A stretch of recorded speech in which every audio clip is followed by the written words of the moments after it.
The Story of Lester, Part 2. Lester Goes Home. That afternoon he went home to his penthouse, as though to a tomb. It is a tomb, he thought, and I'm a dead man. Guess I'll just have to get used to it.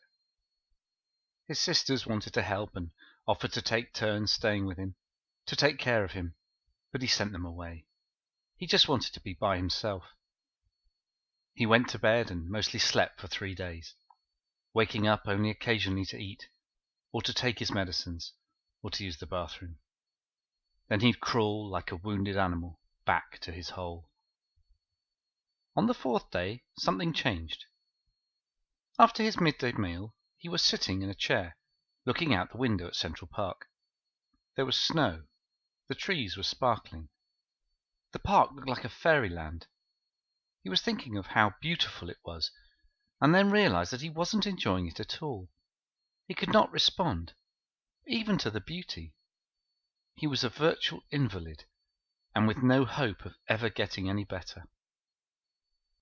He went back to his chair and began looking the situation over, speaking aloud to himself. You're still breathing. No matter what those doctors or anyone else says about the prognosis, you're still breathing, and that's what counts. Maybe there's some hope after all. Okay, where do I start? What had he been fighting for all his life anyway? Just a little happiness, that was all. And he hadn't found it. Not ever. Not in any way that lasted more than a few minutes or hours at a time. Momentary. That's what life was. Momentary, impermanent, always changing.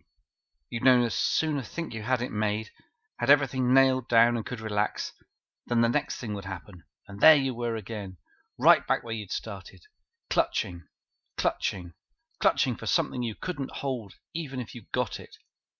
What the hell was life about anyway? What was it all about? What was he doing here on this planet?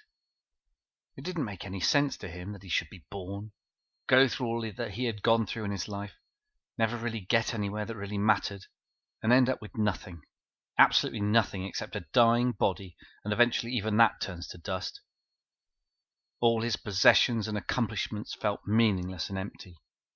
Like dust, he thought. End of Part 2.